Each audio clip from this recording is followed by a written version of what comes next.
Tu as déjà entendu parler du Médoc? Non, c'est quoi? Eh bien, allez, viens, on va voir. Regarde, c'est une pointe entre l'océan et l'estuaire. Tu crois qu'elle a toujours eu cette forme-là? Bonne question. Et si on allait voir son évolution? Oh, regarde, un guépi d'Europe. J'en ai vu un niché dans les falaises sableuses. Si vous voulez, je peux être votre guide, je connais bien ce territoire. Oh, trop bien, allez, on te suit!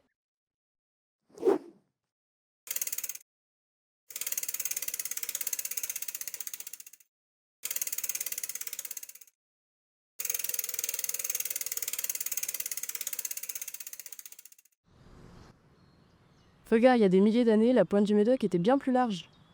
Eh oui, les traits de côte bougent en permanence. C'est étonnant, mais pourquoi autant de changements? On dirait que le climat fait des va-et-vient, d'abord froid et après chaud. Oui, exactement. C'est principalement à cause des grands cycles climatiques de la Terre. Depuis presque 2 millions d'années, la Terre alterne entre des périodes très froides, glaciation, et des périodes chaudes, interglaciaires, comme celle où nous sommes maintenant. C'est un phénomène naturel lié à l'orbite de la Terre et l'inclinaison de son axe autour du Soleil. Et ça a eu quel impact sur le Médoc? L'effet le plus visible est sur le niveau de la mer. Pendant les périodes froides, une grosse partie de l'océan se retrouve emprisonnée dans les glaces. Donc le niveau de l'océan baisse? T'as tout compris. Au maximum de la dernière glaciation, il y a environ 20 000 ans, le littoral était beaucoup plus loin vers l'ouest. Depuis Soulac, si tu voulais aller à l'océan, tu devais faire 50 km. Wow, c'est impressionnant, et après tout a fondu? Presque tout. À partir de moins 18 000 ans, les glaciers ont commencé à fondre massivement, provoquant une hausse brutale du niveau de l'océan. Cette montée a façonné de nouveaux paysages et l'océan a recouvert des terres. Et le niveau de l'océan a continué de monter? Pas tout à fait. La hausse s'est ralentie et s'est stabilisée progressivement, ce qui a permis des changements faunistiques et floristiques. Par exemple, on voit l'apparition de cervidés, du chêne vert, de sangliers ou encore de canards. On dirait que le paysage s'est équilibré depuis le Mésolithique et que des changements de température existent toujours. Mais qu'elles sont plus douces. Pour tout vous dire, le climat se stabilise sur le long terme. C'est ce qui permet, dès la période gallo-romaine, aux sociétés humaines de s'organiser sur le territoire. C'est donc à ce moment-là que l'humain commence à transformer le paysage. Oui, c'est exact. Une voie de circulation majeure apparaît, probablement à l'emplacement de l'actuelle nationale 215. C'est aussi le début d'une organisation structurée du territoire avec l'apparition des premières villes, comme Thalès ou Jodignac et Loirac, qui étaient des îles. Et c'est à partir du Moyen-Âge qu'on observe un recul partiel de l'océan. Certains bras de mer se rétractent et les marées sont asséchées. Et c'est ça qui libère des terres pour l'agriculture? Oui, exactement. Le paysage se transforme. Petit à petit, les agriculteurs se divisent les terres et les fermes se multiplient dans le Bas-Médoc. Et c'est alors, au début du XXe siècle, que s'accélère l'urbanisation, notamment vers le littoral. Oui, c'est avant tout grâce au développement de processus permettant de stabiliser les dunes que l'homme commence à habiter le littoral. Ce qui nous emmène à la forme du Médoc que nous connaissons aujourd'hui. C'est fou de voir à quel point ce territoire a changé au fil du temps. Avant, c'était la nature qui dessinait le Médoc, et maintenant, c'est aussi les Médocains. Et si nous allions rencontrer ceux qui parcourent et façonnent la pente du Médoc? Écouter leur voix, c'est aussi comprendre ce territoire.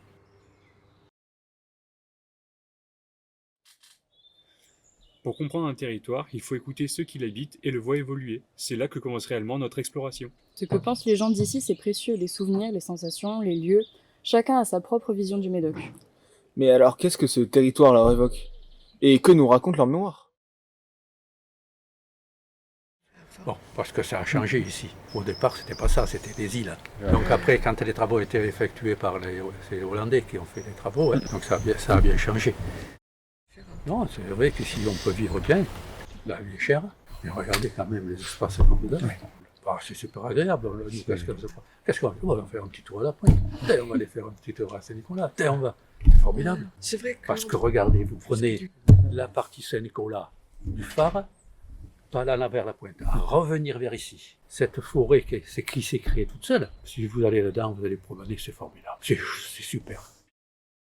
Et quand on a vécu là-dedans, eh bien, on s'y plaît. Ben oui, on est attaché par quoi? Par notre jeunesse. C'est tous nos endroits où nous, on a vécu. Et même les gens qui prennent le bac, souvent ne savent même pas qu'il y a un village au Verdon. Et même quand on est à Bordeaux et qu'on parle, et qu'on dit qu'on habite dans le Nord Médoc, ils nous disent le plus haut dans leur imaginaire, c'est Soulac. Le Verdon n'existe pas.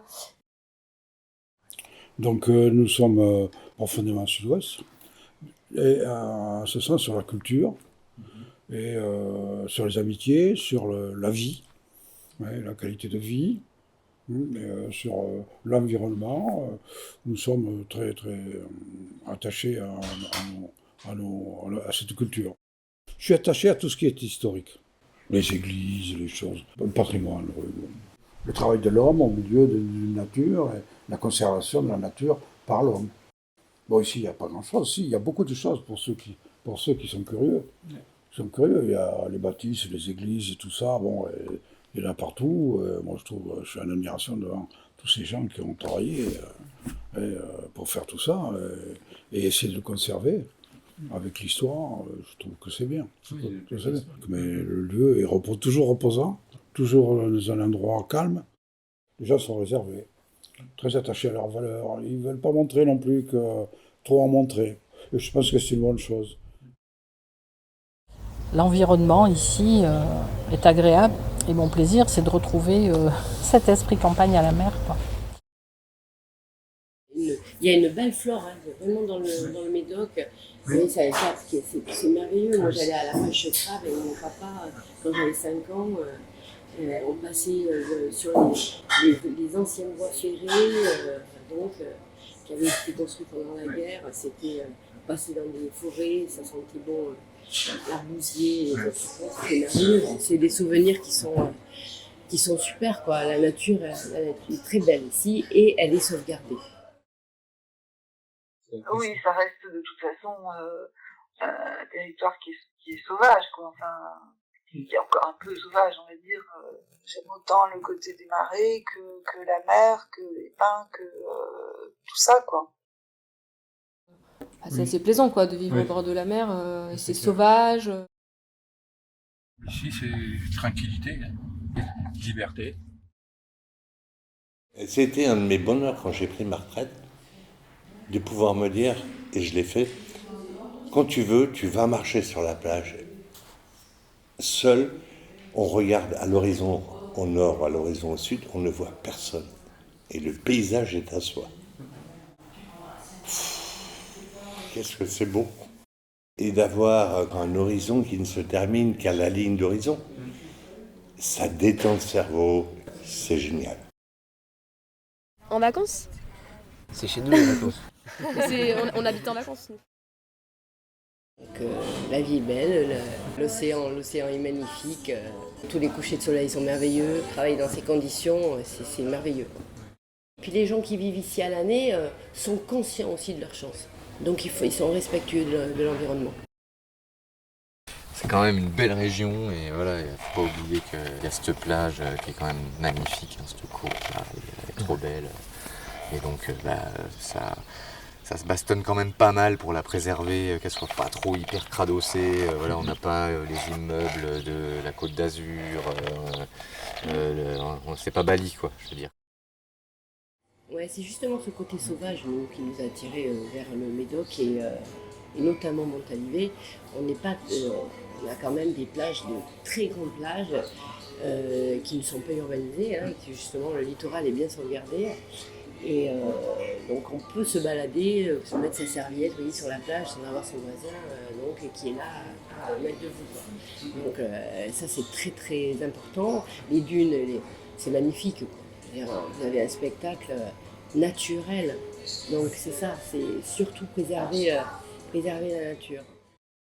Une très très belle route, on appelle la route de la rivière, donc communément, donc, ça s'appelle comme ça, et ça passe par différents ports, le port de Saint-Christophe, le port de Richard, le port de Goulet, il y a tous ces petits ports-là qui sont super jolis.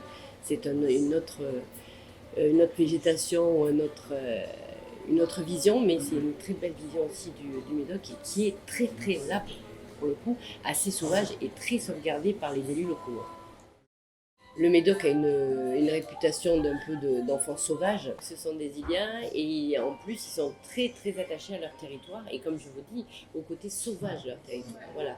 Donc les élus et derrière il y a certainement une population. Les gens, je me rappelle, enfin, j'ai entendu des choses qui ont choqué parce que quand on arrive en Médoc, si vous n'êtes pas là depuis 3 générations, vous êtes un étranger. Hein. Voilà, donc il y a ce genre le Médoc, c'est rural avant tout. Quand on écoute ce que les gens ressentent ici, on sent à quel point ce territoire compte pour eux. Mais on sent aussi que ce lien est parfois fragilisé. Le Médoc change et cela peut inquiéter. S'attacher à un lieu, c'est voir ce qui le menace, mais aussi se demander comment continuer à y vivre. Bien sûr, et si on changeait de point de vue, cap sur les risques et la façon dont les gens les vivent au quotidien. Mais concrètement, c'est quoi un risque? Le risque correspond à l'association d'aléas et d'enjeux sur un territoire. Qu'est-ce que tu entends par enjeu et aléa? Alors l'aléa, c'est un phénomène naturel pouvant être plus ou moins fort. Ici on parle notamment d'orages, de gros coefficients de marée ou de tempêtes. Mais d'autres types d'aléas peuvent impacter le territoire comme les séismes ou des incendies. Les enjeux, c'est ce que tu pourrais perdre si ça arrive, comme ta maison, c'est souvent l'impact que ça aura sur notre civilisation. Plus les enjeux sont importants, plus le risque peut être critique. Ah, donc le risque, c'est vraiment l'alliance entre un événement naturel et les conséquences qu'il peut y avoir sur nous. Exactement. Et alors, est-ce que les habitants de la pointe du Médoc ont l'impression de vivre sur un territoire où les risques sont présents? Ont-ils conscience de ces risques? Aucune conscience de ça, il n'y avait pas de... Enfin, on n'en a jamais entendu parler, donc on ne peut pas dire que quand même ici on soit tellement menacé, enfin je sais pas.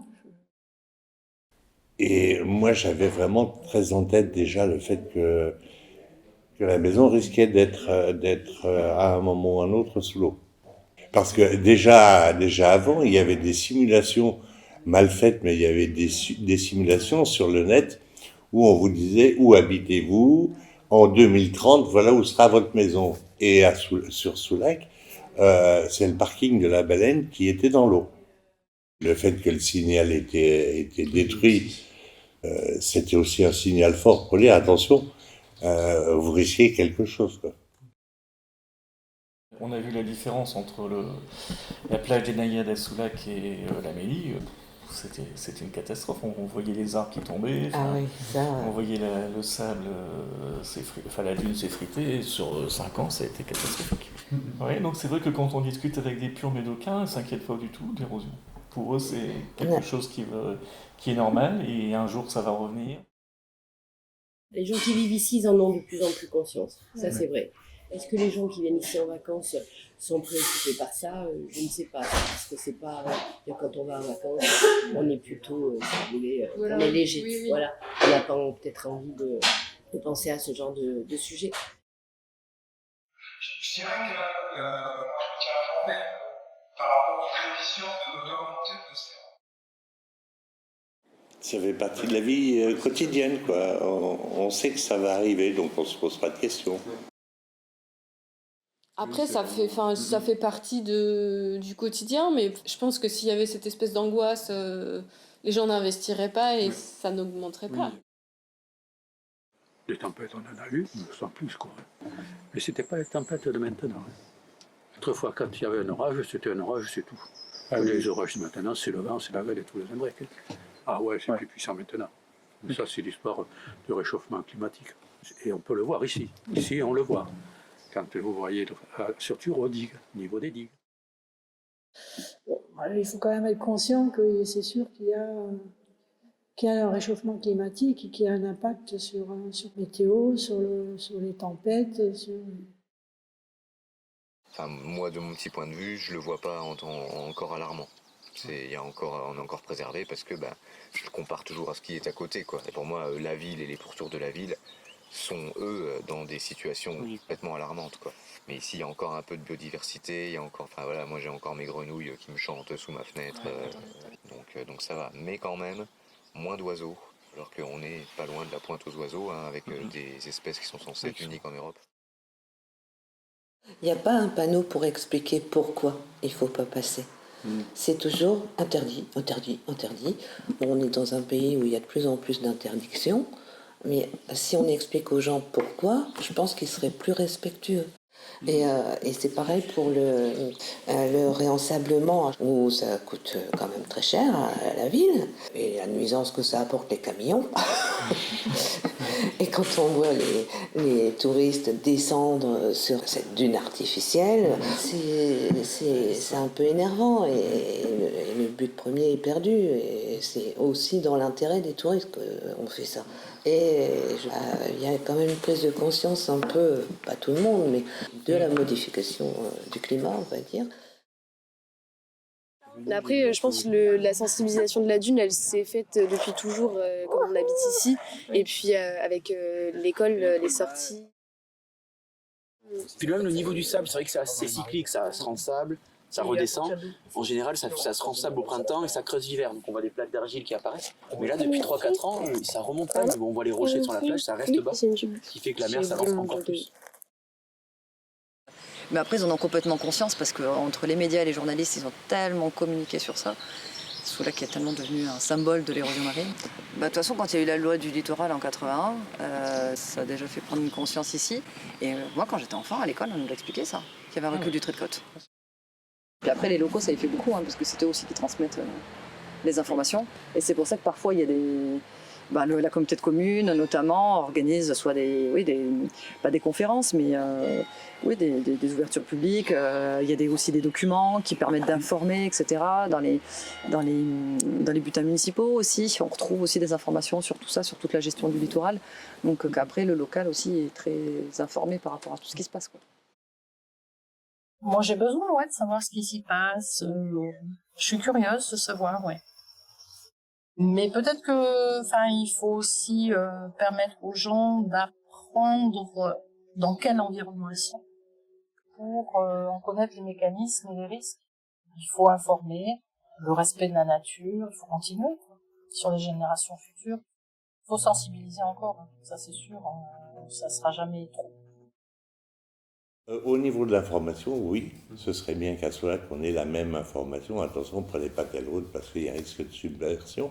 On aurait plutôt tendance à se sentir citoyen du Verdon parce que ça forme une communauté. Attention, vous avez des dangers, coupure d'électricité à tel moment, et on reçoit ça par mail sans avoir à faire de démarche ou d'aller chercher sur des sites.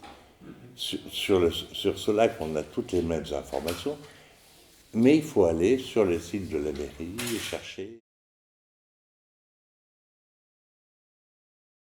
Alors, je trouve une certaine faiblesse sur la commune au niveau de la terme d'information. Je me lis régulièrement, c'est par rapport à des travaux. C'est sûr de voir aller, ça sert à gentil, je suis passé. Tout ça, c'est du quotidien. Mais au niveau de la projection pour le futur, mais on n'est pas, je ne vois pas l'information qui est claire de la commune. Je m'attendrais que la source d'information ne viendrait pas de la commune, mais plutôt de la communauté de communes. Parce que c'est un tour sur la pointe, mais je pense que c'est à eux de nous aider. Mais il n'y a pas de bulletin d'information de la communauté. Ce qui ressort des échanges, c'est une conscience des enjeux plus ou moins forte et une envie de préserver ce territoire. Mais alors, concrètement, comment le Médoc s'est adapté au risque ? Quels dispositifs ont été mis en place pour protéger ce qui les tient à cœur ? C'est une excellente question, et avant de la poser aux habitants, je vous propose qu'on regarde ensemble ce qui existe déjà. Je sais qu'il existe plusieurs dispositifs de lutte qu'on classe souvent en 3 catégories différentes. Oui, tout à fait. On retrouve les méthodes douces, qui consistent à accompagner les processus naturels de déplacement du sable par des techniques de génie écologique. Et alors, est-ce qu'on peut donner comme exemple la plantation d'Oya, les ganivelles, ou une fois aussi j'ai vu des branches mortes sur la dune? Tout à fait. Les 3 moyens que tu viens de citer ont tous le même objectif, ralentir l'érosion en stabilisant les dunes. Puis la lutte active souple, qui vise à gérer de manière raisonnée les volumes de sable présents sur le littoral, toujours en s'appuyant sur la mobilité naturelle du sable. Et la troisième, c'est la lutte active dure, celle qui a pour objectif de construire des ouvrages adaptés à des endroits précis du littoral, comme des digues qui servent à limiter le déplacement du sable. Alors c'est peut-être la seule solution actuelle, mais c'est quand même un petit peu aberrant, mais de donner cette année, je crois que c'est 700 000 hors taxes, pour mettre du sable qui dans 3 mois sera plus haut, quoi. Donc moi je trouve ça totalement aberrant. Mais bon, j'en ai déjà discuté avec les élus. Pour eux actuellement ils n'ont que ça. C'est quand on discute avec les Médocains, eux disent que ça sert à rien, qu'il faut faire de l'enrochement. Quand on discute avec les élus, ils disent que l'enrochement c'est cher et que ça tient pas. Quand on discute avec d'autres, ils disent il faudrait refaire comme Mandel, refaire des piscines, refaire du béton. Les autres vous disent non, en fait il faut faire des épis. Que tous les moyens avaient du pour et du contre. Que l'enrochement ça servait à rien. Que de toute façon au bout d'un moment le sable est sur les rochers. Que les rochers s'enterrent, donc on le voit bien avec les bunkers. L'épi, ça ne fait que repousser le problème. Le sable, bah oui, c'est cher et ça sert à rien, mais ça permet de faire la saison touristique, donc voilà. Les piscines et tout ça, maintenant ça tombe un peu en ruine, ça manque d'entretien. Ce sont des constructions en dur qui ont été faites à l'époque de Georges Mandel, dans les années 30 du siècle dernier, et qui sont des constructions en dur et qui ont donné des résultats. La pointe du Médoc n'est pas isolée, parce que vraiment la mer serait passée à travers. On les a faites pour empêcher que ça redevienne une île. Il y avait deux choses, où on fait du dur qui dure, ou on fait qui dure cher au départ et après un peu moins, parce que ça perdure, il y a un peu d'entretien, ou alors on fait de la dépense annuelle en maintenant un sol le plus bas possible, le plus en pente possible, le moins en pente possible, de façon que la mer s'étale sur grande distance. Il faut éviter de faire le barrage, le bloc, ou alors on fait un barrage, on décide que la mer n'ira pas plus loin, et on fait un mur. On fait un mur adapté, bien entendu. Pour moi, ce qui a été fait au Verdon, là-bas, la partie au-dessus des Arros, là, sur les piscines ou autres, est quand même efficace, parce qu'en 100 ans, la mer n'est pas passée à travers, parce qu'elle veut reprendre son cours avec l'estuaire. Par contre, on a l'impression, mais je ne suis pas scientifique, que la construction de cette digue, épi plus digue, ont accéléré l'érosion juste derrière. Le long de la forêt, ça a creusé beaucoup plus vite. Il n'y a qu'aux endroits où il y a ce qu'on appelle les piscines, donc, où l'évolution est beaucoup moins sensible. C'est pourquoi des Soulacais se disent, mais pourquoi à l'époque on n'a pas continué cet enrochement vers le sud, puisque ça protège la côte vers le nord, pourquoi pas vers le sud? Heureusement qu'il y a eu ça, ces fameuses piscines. À un moment donné, Soulac, ils allaient chercher le sable dans ces fameuses piscines et puis ils le mettaient à la plage centrale. Quelque chose de formidable, c'est à Soulac, que l'épi de Barrican, ça s'appelle, c'est-à-dire entre les Arros et puis Soulac. Quand ils ont fait cet épi de Barrican, alors là c'est le jackpot. Là. Maintenant il y a du sable, il y a du sable, il y a du sable. Ça a été, je l'ai vu se construire, l'épi de Barrican. Avant c'était un épi qui était en bois, maintenant c'est un épi en roche, quoi. Mais depuis qu'ils ont fait ce fameux épi là, ça freine le sable et ça engraisse la plage centrale, c'est formidable. Maintenant il y a une étendue de sable extraordinaire. Bon, c'est la seule chose que je pourrais dire que j'ai vu se construire et qui a été vraiment efficace pour... Montalivet, ils essaient de faire tant bien que mal et tout ça, mais ils font des épis, mais l'hiver, on voit l'argile et l'été, il faut aménager, quoi. Il faut tirer du sable un peu à droite et à gauche pour pouvoir avoir une plage à peu près correcte. C'est un gros problème, voilà. Ça nous rassure, exactement. Ça nous rassure parce que bon, on investit, oui, ça nous rassure. On dit qu'on fait pas ça pour rien quand même, que cet investissement soit pérenne à un moment donné, quoi. Au moins on ait une perspective au moins d'une quinzaine d'années. Mais on se sent un peu plus protégé là au Verdon par rapport entre le Verdon et Soulac et plus bas. C'est vrai, avec les digues qu'il y a depuis la pointe jusque vers les cantines là-bas, c'est quand même... Si ça creuse, ce sera plutôt là, quoi. On se dit, au pire, on sera sur une île. Après, il y a l'effet digue, je sais que la digue, c'est pas formidable. C'est bien tant qu'elle résiste, mais quand elle ne résiste plus, et l'eau reste derrière. C'est difficile de mélanger les terrains inondés parce que c'est passé par-dessus. C'est sûr que d'avoir des digues, c'est comme un champ d'éoliennes, c'est pas du tout spécialiste de tous ces solutions techniques, mais moins on touche au paysage, mieux c'est quoi. Je pense que tout le sable des cantines aussi part soit vers l'île sans nom au large, ou soit vers la pointe de Grave qui sert ensablée. Ça creuse vachement plus ici. Je ne sais pas si c'est dû aux digues qui ont été faites à côté, donc avec cet effet château de sable. Écoutez, Écoutez, moi je suis pas spécialiste, hein, j'en sais rien, parce que bon, je vois pas trop, à part ça, comment enfin, je vois pas comment on peut lutter contre cette force, quoi. Enfin, à un moment donné.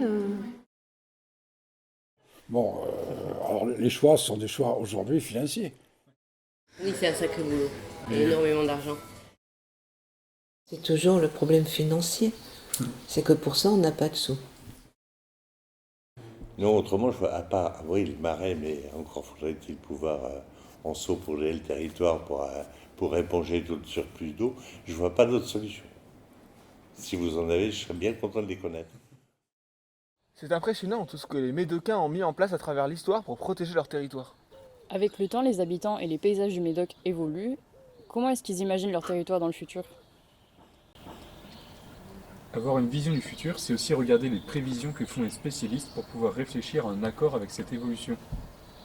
Tout à fait, d'ailleurs je viens de lire un rapport sur les conséquences globales, regardez ça. Entre 1900 et 2010, le niveau de l'océan a augmenté de 19 cm.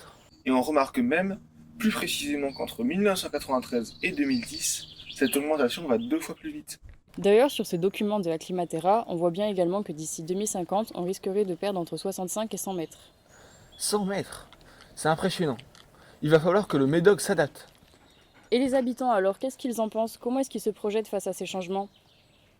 On a beaucoup de résidents soulaquais qui ont des idées à vous donner, qui sont d'origine néerlandaise. Les polders. Ça va être difficile parce que ils ont géré ça, donc il n'y a pas de raison qu'on ne puisse pas le faire. Parce que c'est le pied de dune qui est pris. Plus vous tapez le pied de dune, le reste tombe, et ainsi de suite. Les falaises, c'est pareil. Donc si vous empêchez de taper au pied du mur, vous protégez le pied du mur, donc vous avez au moins une protection permanente, je ne sais pas, mais il peut y avoir ce genre de choses sur l'avenir. Je pense qu'il ne faut pas avoir peur de mettre un peu pour rassurer un avenir d'une centaine d'années. Et regarder ce qui se passe pour pouvoir prendre des mesures et légèrement surélever ou faire quelque chose comme ça. Je le vois comme ça. Okay. Mais il faut le faire sur une grande, avec pas une vue restreinte, Montalivet, Soulac, Verdon, vous voyez ce que je veux dire. Parce qu'il y a les bords de Garonne à faire, d'un bout à l'autre. Il faut faire des digues tout le long jusqu'à Bordeaux, et à Bordeaux, essayer de réfléchir un peu comment on fait. Je pense qu'il faut accepter que l'eau rentre dans la commune, sur le territoire de la commune, comme déjà on peut le faire en partie, on peut le faire. Sur les chevaux, par le Gironde, je pense qu'il ne faut pas aller ça, il faut accepter. Si on prend la décision qu'on souhaite, ça sera sur pilotis, du style la cabane Tianquet de Vincent Arcache. Il y en a déjà qui ont été construits dans la Somme. Ah bah ouais, j'aimerais bien avoir une maison pilotis, tous ces projets qui sont déjà en place dans les pays nordiques. Voilà, je pense qu'il faut partir là-dessus. Bon, je pense que c'est une commune qui aura plus les pieds au sec d'ici quelques années. Il ne faut pas détruire son milieu naturel, mais en même temps, il faut quand même. On peut comprendre que les gens ont besoin de vivre et de travailler dans le. Non, il faut conjuguer avec la nature et puis c'est tout. Hein. Il faut s'adapter. C'est pas la nature qui va s'adapter à nous. Hein. Il faut faire avec. Et c'est ce qu'on a toujours fait. Mon souhait serait forcément que notre région, notre secteur, on ne pourra pas empêcher de l'urbaniser jusqu'à un point où j'espère on y mettra des limites et que ça reste quand même un peu sauvage. Moi déjà c'est de l'urbanisation, je trouve que ça c'est les communes qui doivent empêcher que au moins qu'il y ait de l'urbanisation qui soit trop proche de la mer, mais bien que l'eau elle puisse s'infiltrer partout, surtout sur la pointe quoi. Après bon, évidemment, tout le monde a envie d'un petit bout de paradis avec les pins et puis la mer partout, je comprends, hein. Mais voilà quoi, peut-être qu'il faut un peu s'arrêter quoi. Par contre, pour revenir au tourisme, c'est beaucoup de résidences secondaires. Sur Soulac, c'est 77% de résidences secondaires. Le Verdon, c'est 70%. donc des maisons qui ne sont pas habitables par la population d'ici, qui donc doit s'exiler sur des villes qui sont plus loin déjà. Non, c'est un grand problème aussi, mais c'est le problème de toute la façade atlantique. Je suis complètement conscient de l'impact, de l'intérêt, et j'ai vécu un an donc, autour de Nantes, il y a énormément de marais, de leur importance en termes d'absorption d'eau, et ensuite, quand il y a sécheresse, l'eau ressort, et oui, c'est génial. Sauf qu'on ne sait pas en créer des marais. C'est quelque chose qui s'est construit au cours des siècles, voire des millénaires, avec la tourbe au fond, etc. C'est un milieu magnifique. C'est pour ça que ça ne m'est pas venu à l'esprit, parce que pour moi, ce n'est pas une solution. On ne sait pas le faire, on ne sait pas le créer. Par contre, effectivement, en tant que milieu naturel, c'est hyper important. Ouais. Ben, se projeter, je pense que de toute façon, la nature est toujours plus forte. Et que, quoi qu'on puisse faire, la mer avancera encore. Donc c'est ça, c'est surtout préserver la nature. Heureusement qu'on a des élus qui en fait sont très proches du territoire, aussi bien sur l'estuaire qu'ici, et calme, je dirais, cette construction massive qu'on peut voir sur certaines villes, notamment du bassin, où vraiment c'est très très très urbanisé. Pour que le Médoc puisse évoluer correctement, il faudrait réussir à le désenclaver un peu. Ça serait quand même pas mal aussi. Que l'accès soit plus facile, ça ferait moins de chauvinisme, justement, quoi. Avec plus de gens qui viennent mais qui repartent aussi. Plus de mouvement, en fait, quoi. Et c'est cette petite niche que les gens qui vivent ici adorent. Un peu sauvage, un peu fermé, privé, et qu'on a envie de se garder. Mais pour autant, on va pas vivre non plus comme des ermites. Ça, c'est, je pense que pour se développer, c'est important de voir aussi autre chose, en fait. On peut pas se développer sur soi comme ça, à un moment, il faut s'ouvrir, quoi.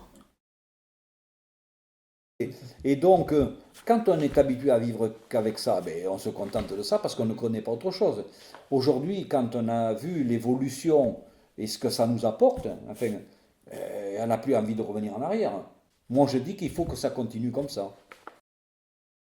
Je pense que les gens qui habitent à Soulac, vers ici, ils s'adapteront toujours pour rester dans ces environs parce que je pense qu'on est trop attachés à cet endroit-là. Et C'est dur à imaginer avec l'eau qui arrive, mais on n'aurait pas le choix. On n'aurait pas le choix dans tous les cas et je pense qu'il y aurait plein de gens qui préféreraient rester même si ça bouge énormément. Ici, les gens, il ne faut vraiment pas les bousculer. Pour faire passer quelque chose de nouveau, c'est très très compliqué. Enfin, déjà partout. La nouveauté, en général, c'est tout de suite mal perçu. Pour faire passer quelque chose, il faut vraiment être prudent. Mais alors ici, il faut être encore plus prudent. De toute façon, les solutions miracles, les recettes toutes faites à des problèmes complexes, ça n'existe pas, en fait. C'est pas tout le temps pareil, quoi. Donc à partir du moment où on est humain, c'est la résilience, quoi. Il faut s'adapter au milieu, aux gens. Regardez. Donc l'histoire du saumon, ça va peut-être tomber à l'eau. Avant, qu'est-ce que c'est plus ce qu'ils avaient voulu faire? Tout est autour, tout est tombé à l'eau, c'est tout. Il faudrait un peu d'industrie. Alors, je pense qu'il faut y aller par étapes. Moi, j'avais proposé plutôt qu'on crée une petite zone artisanale à notre échelle, modulable, évolutive, avec peut-être quelqu'un qui emploierait 2-3 personnes, et puis un autre 10, et puis un autre, etc. Et puis des catégories socio-professionnelles différentes. Le souci, c'est ça, c'est qu'en fait, on n'a pas de vision du tout de ce que veulent faire nos élus. Il y a le rapport que j'ai eu fait 500 pages, effectivement, il y a plein de trucs dessus. Hein, à la fin, mais ça, on peut pas le faire, ça, on peut pas le faire, ça, on peut pas le faire. En fait, les conclusions, c'est toujours non. Donc, on revient à la solution de départ. Comme l'Europe nous donne des sous, on va continuer à mettre du sable. Il faut maintenir le tourisme, il faut... Enfin, c'est des solutions à bout de nez, quoi. Chaque année, comme ça. Cette année, on fait encore comme ça. Après, on verra. Bon, on fait encore comme ça. Je pense qu'il va falloir que les gens soient plus au courant de tout ça. Enfin, de l'évolution que ça peut prendre. C'est important de savoir pour une vie future où est-ce qu'on va aller habiter, dans quel type d'habitat, est-ce que c'est bien d'habiter là ou là, pour les gens plus jeunes surtout. Donc plus les gens seront informés, plus ils feront attention. Si on veut arriver à préserver aussi l'environnement naturel, il y a de la forêt domaniale, il y a plein d'autres plans de préservation. Donc si ça devenait une île, effectivement, moi ça me gênerait pas, ça me choquerait pas et ça ne m'apporterait pas de la peine si la nature devait le décider comme ça. Ouais. Je pense qu'avec le temps, ça va redevenir une île, hein, regarde. Ça va creuser ici et puis ça va. Ouais. J'aimerais bien sûr qu'on n'ait pas une nouvelle perspective de séparation entre le Verdon et Soulac, mais je n'ai pas peur de retrouver ces fameux îlots qu'il y avait au 15e ou 16e siècle, et des trucs comme ça, non Effectivement, ça peut avoir des impacts super importants pour beaucoup de choses. Mais quand on est ici, c'est vrai qu'on se considère déjà un peu comme sur une île. Et si l'homme avait eu cette idée-là dès le début, c'est que je vis avec mon milieu et pas je le domine pour le mettre sous ma coupe, on n'en serait sûrement pas là. C'est vivre avec, hein. C'est pas l'empêcher de... C'est impressionnant de voir comment les habitants d'ici sont observateurs. Et même soucieux de leur territoire. Et vous, comment réagiriez-vous face au risque?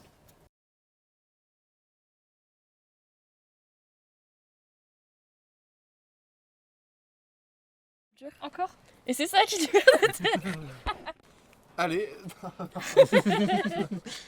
J'ai paniqué. J'allais dire la phrase d'avant en fait. Le plus visible. C'est un oiseau en train de muer. Ah oui. Et les habitants. Les ganivelles ou encore une fois, j'ai vu les branches, je dis de la merde encore. Oui. Oui. Oh, je peux faire un oui. Il est en panique là. Bonjour tout le monde. Bonjour Jean-Luc. J'ai l'impression qu'on est au Texas. Dans les ranges. Ah. Tu sautes dans la chaussure.